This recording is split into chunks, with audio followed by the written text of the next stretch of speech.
Yeah, infrastructure is so important. I mean, if you look at, I think Copenhagen is like 52% of their population cycle commutes. And it is, you have the whole spectrum. You've got, the person that is all done up in their whole cycling kit.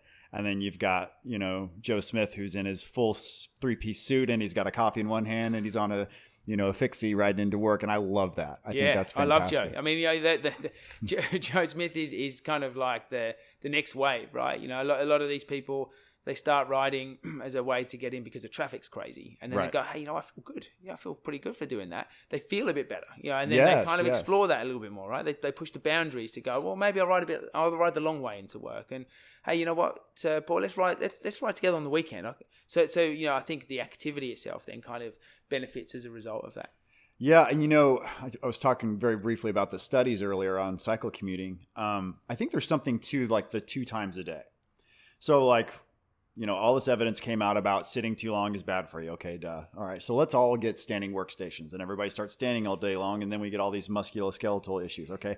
Standing all day long isn't good either. Okay. What should we do? Okay. We need to sit for a little while. We need to stand for a little while.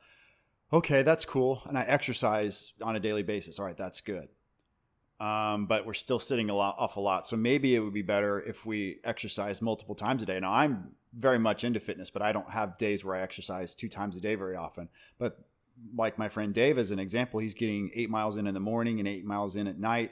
And he's talking about how he's de-stressing. He's sort of strategizing for the day, which is a great thing to do as he's preparing on his way into the office on his bike ride. And then on his way home, he's decompressing. So when he gets home, he's relaxed. He's ready to spend time with the family. It's fantastic. So I think there's the physical component, but there's also like this mental de-stressing component of it too. There's a great speech which I've seen delivered a few times now, and it's called The Third Space. And for those of you listeners that haven't found it, jump on Dr. Google there and go and find it. Third Space. And the Third Space, and it essentially is talking about personas.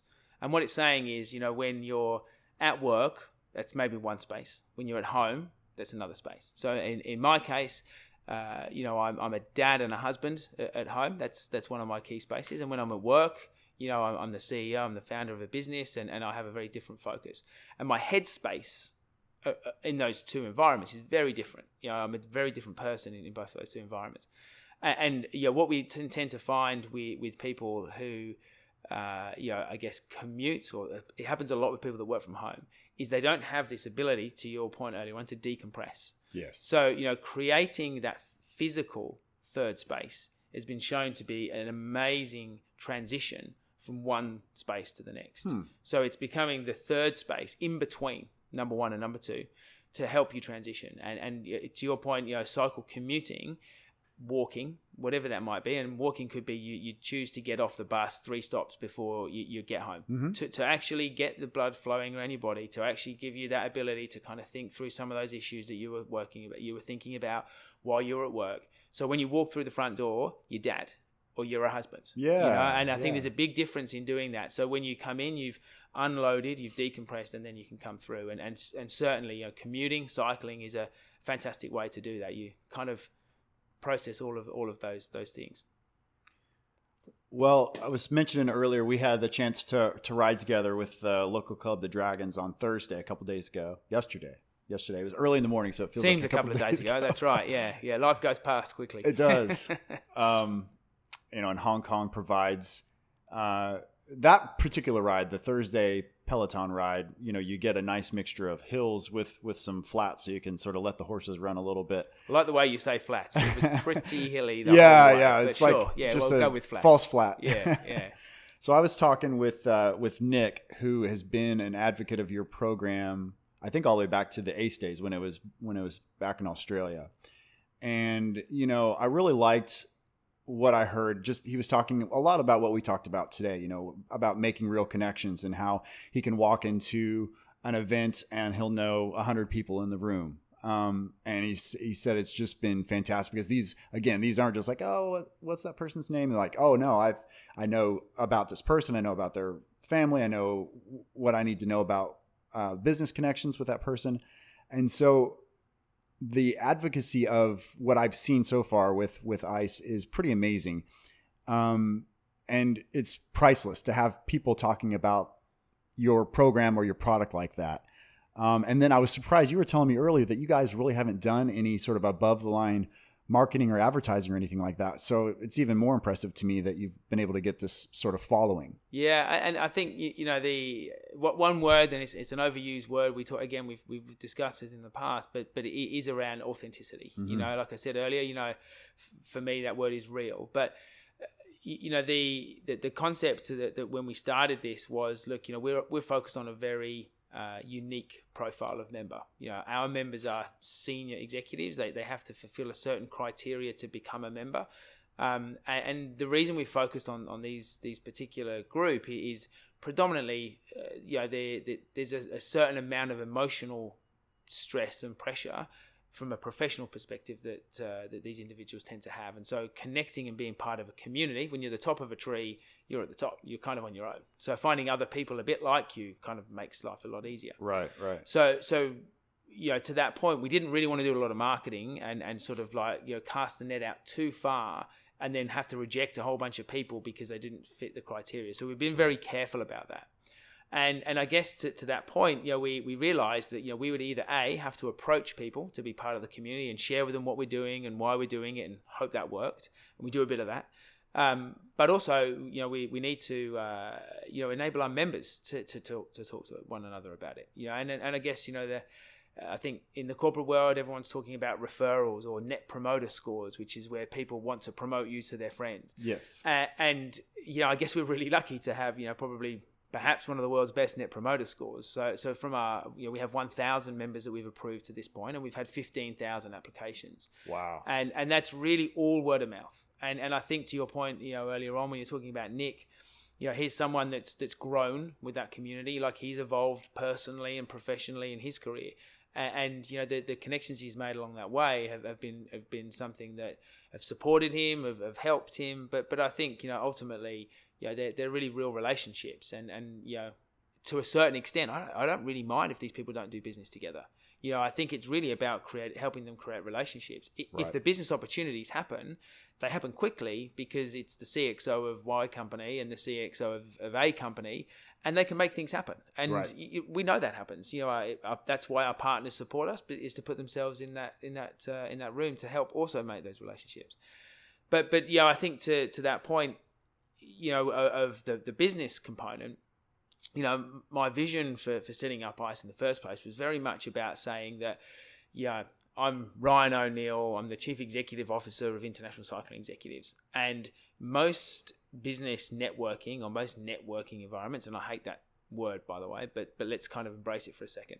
So that they want to promote that's who I am. They actually don't really care about the Ryan bit or my name. They care about I'm the Chief Executive Officer of International Cycling Executives. Right.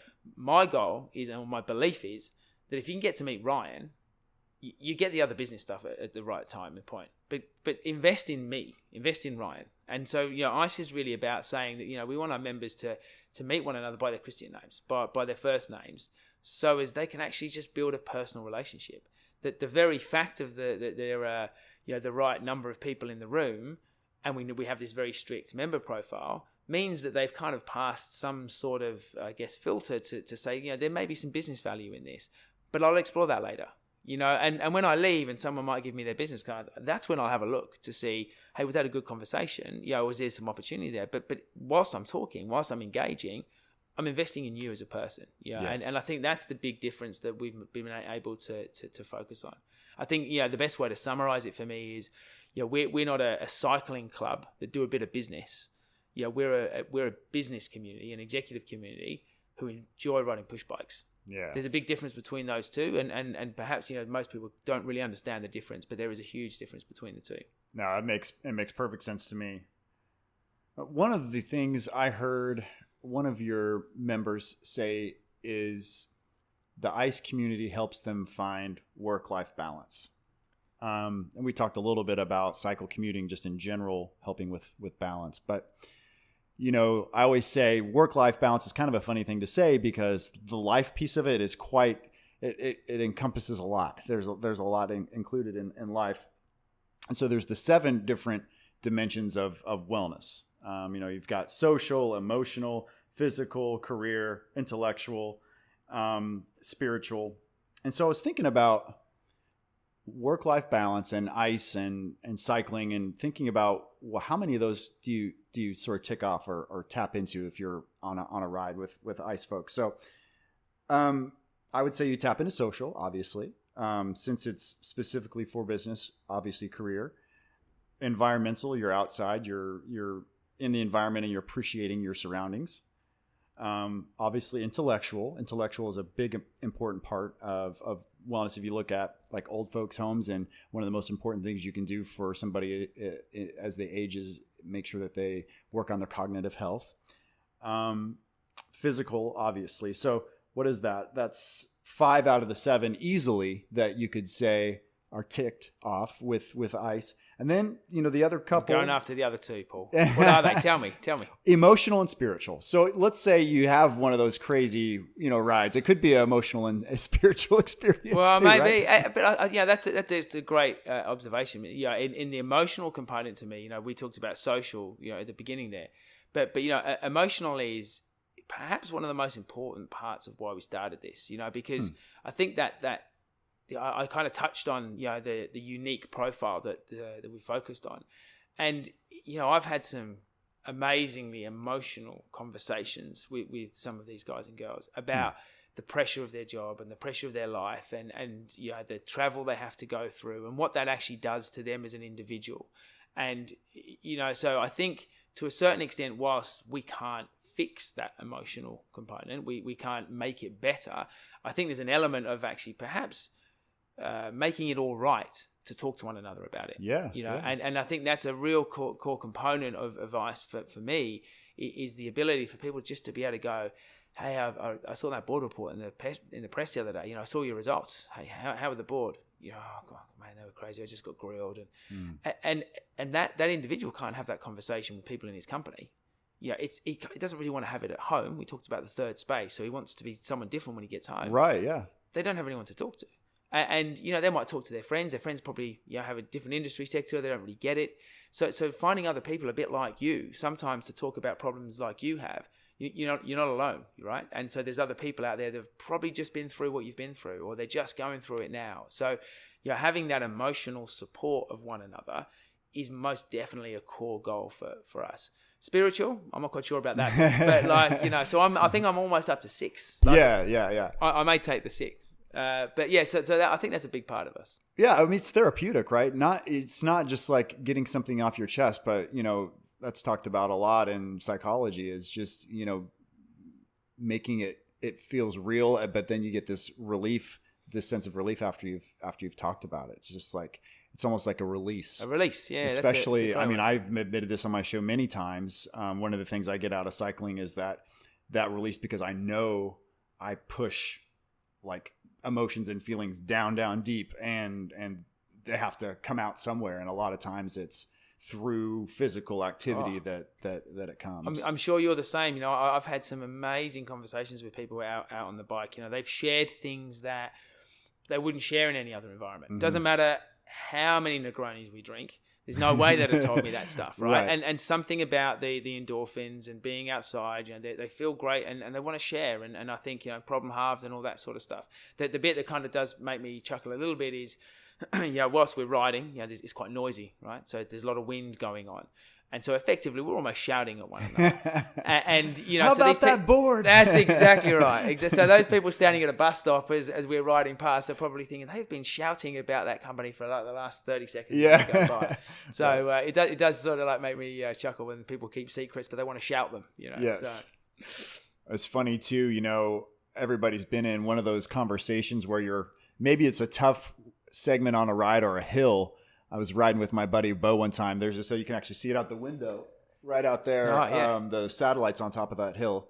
It's also called Luke's Lament. It's a short, sharp one, about an 8-minute climb or so. And one time, I've climbed that hill many times, but one time I climbed it, I was having a really good conversation with Bo, and we got to the top, and I said, well, is that it?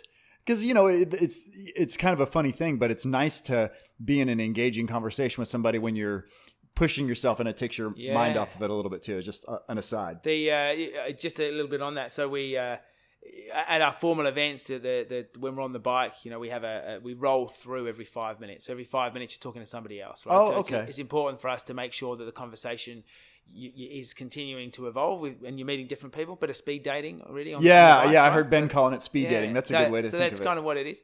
But the most interesting thing, we had a big event in Singapore last week. Is if you sit at the back of the bunch, and when it's time to rotate, there's a noise. Everyone knows they're going to move forward. Like the number of people that are stuck in conversation and can't move forward. Oh, yeah. It's interesting, right? Because, they've actually put a bit of motion out there. They're talking about something, they're stuck and they're engaged. And now we want to move them on to the next person to talk to the next person. And it takes a long time for them to get used to, okay, that's great conversation. We should pick this up and I'll grab your details, or I'll see you back at breakfast, and then move forward. That's a good sign. Because they're really emotionally connected. Yes. And so, you're right. The good sign of a bunch ride for us is when, the ride leader is sitting there on their own, just calling out continuously for people to roll through, because people are great. They get stuck in conversation. Yeah, that's really cool. It's a good sign of a connection. I wanted to talk really quickly. I've had you here a long time. I want to hold you much longer, but I was looking at some of the events you've had. So you've got the With the Bunch events, and one of them is a breakfast with the bunch, which you've described. One of them, I saw you had a speaker come in. So you, correct me if I'm wrong, but I believe the order is you have a rendezvous, you get together, you ride, and then afterwards you have coffee, breakfast, and then listen to a presenter sometimes. That's right. Yeah. So I saw one of the presenters was actually talking about like artificial intelligence and how that is affecting business, and what a relevant topic right now. So it's not like you all are getting together and just having these connections with each other. You're actually, is some neat events where they're going to take something home new about business too, not just talking about what cassette you're riding on your bike and whatnot. Yeah, and I think that goes back to that comment I mentioned earlier on. We're a cycling club who does business want to hear about cycling stuff, and a business community who ride push bikes want to hear about business stuff. And, right. And I think, having said all of that, it's very important to strike the balance. So, for us, whether that's my team or that's the organizations, our partners that we work with, we actually want to bring some insights, some great business insights into that group.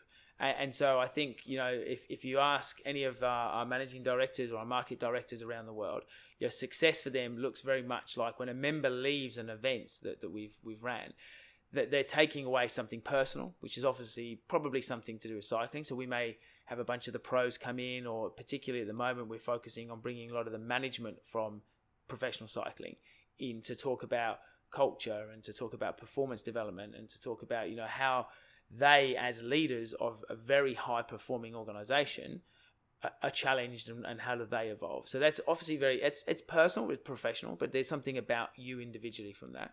And then there's professional. So, there's I've heard many times people go away and say, hey, cybersecurity, actually, it was number 10 on our radar risk profile. And after that presentation, I've gone back, I've spoken to the board, we're putting it right up to number 3. Wow. So, there's a whole bunch of those stories. A lot of value to take. Absolutely. And look, it's very difficult in some contexts because, our members are, CFOs, finance guys, they're CMOs, marketing guys, CIOs, technology guys. So there's a breadth of interest professionally to kind of make sure that we strike that balance.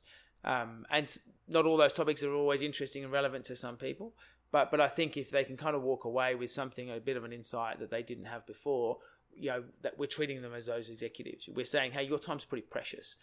Of course, we want to go for a bike ride. We're going to have some nice breakfast. You're going to meet some awesome people. You're going to hear some insights from the professional sport, cycling, triathlon, and so forth. And we're going to share some really interesting business insights for you.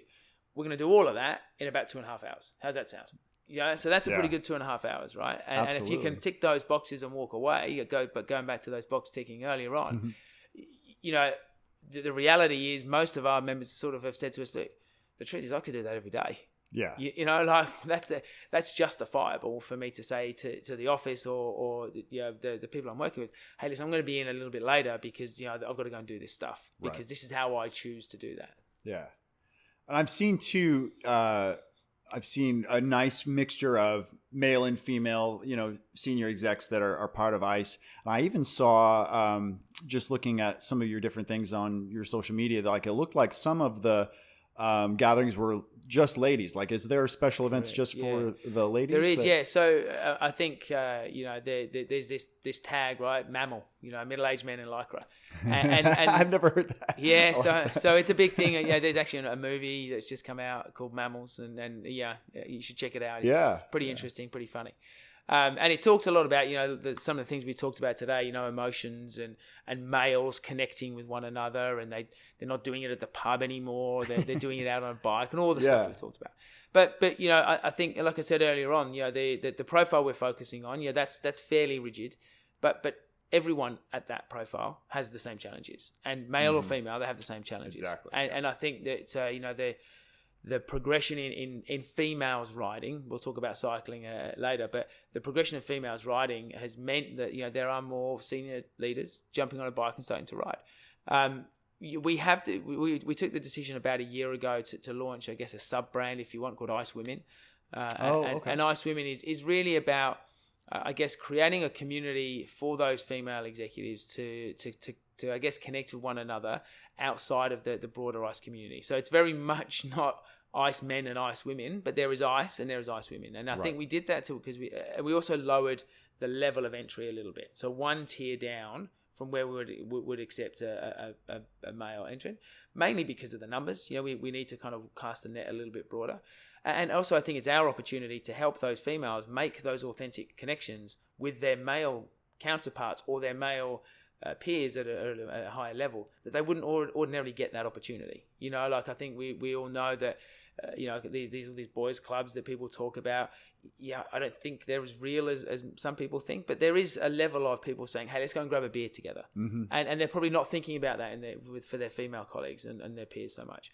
So, if we can create an environment, an opportunity for them to be able to connect with those people and ride a bike together, maybe they won't say, let's grab a beer together, but they might say, hey, how about we have a ride on Thursday? Yeah. And so I think all of a sudden that sort of changes the dynamic. So we've invested a lot of time and effort and money into creating this sort of sub community, and we're actually looking for partners at the moment to help us roll that out, not just in Australia where we've started it, but in our other locations around the world. That's fantastic. I love that. I always ask every guest this question, Ryan. How do you find your wellness balance? It's a great question. So it's a great question, and the wincing there is because it's probably not as good as it used to be. I think that I'm probably as guilty as most of our members in that as my career away from sport now has built up momentum, I probably am spending. It's not as I'm still exercising twice a day. We talked about twice a day. I probably don't do exercise to the level that perhaps I always want to, because a lot of my work is social. And so I think that the key part for me is the mental part, the mental wellness. And I think that's the bit I find quite challenging. I do get to talk to members about some of the things that they go through. Now I'm going through them. And I've heard all those stories. So I know there's people going through what I'm going through. I think that, wellness is a good thing to be thinking about, because it does encompass lots of things. And, for me, perhaps riding these days is not my escape. For many people, cycling is their way to get out. Oh, I didn't think about that for you. That's interesting. So for me, it's actually sort of started to change into some other activities. And so, I paddle a surf ski quite a bit. I mountain bike a lot. And so that they're my ways to get away. And I think that I'm really trying to focus on, finding some things that take me away. And I've started actually meditation about a year ago. Nice. I've jumped into, one of these app-based meditations, and I really find it helps me, to stay focused, to stay in that moment, whether that's transitioning through the third space or just being present, spending time with my daughter. But, I think I'm now starting to realize, as I'm, I guess getting into a different environment in my life, that that wellness is something you got to pay attention to. You got to focus on. You got to give it some importance in your life, and not just all of a sudden one day sit there and think, hey, what, I'm overweight. I feel really bad. I don't have great relationships with people. And a lot of people kind of get hit with that one day. They look in the mirror and they have this realization, and so I think we've all got to kind of keep it at the front of our minds.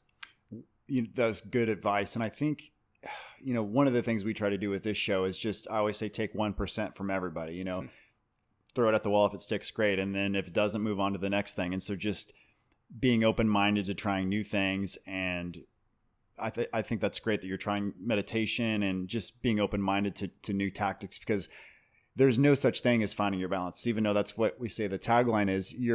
Every day is a different day. And so, but if you have a whole bunch of different strategies sort of in your arsenal, it makes it a lot easier to get closer, right? I've got a guy that works in my team, and he's a good friend of mine.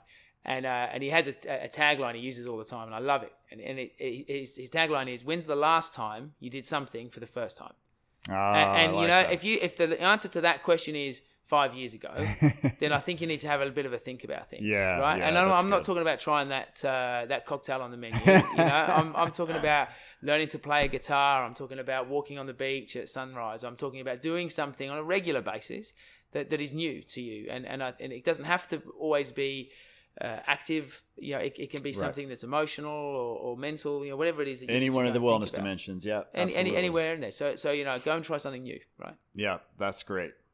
Well, I've had you for a long time, Ryan. I want to get you out of here. I know you've got a meeting to get to. You've got a hard stop. Board meetings these days. Right? I really appreciate your time. Before we let you go, let's make sure people know how to learn more about ICE. Can you point people in the right direction? So like every company these days, we've got a website. So www.cyclingexecs.com,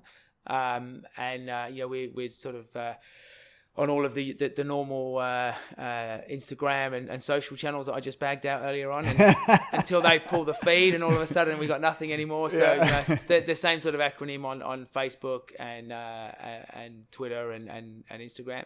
And like I said earlier, I think that hopefully you'll sort of hear more and more about us in a lot of publications. So I think that the one takeaway for me, for people, is whether it's for themselves, and they're the profile of members that we're looking at, and again, I think I've sort of outlined what that is, or they've got friends or family that might be, and they think that riding a bike with a bunch of other people to kind of help them make some connections outside of that workspace, but in that work mentality.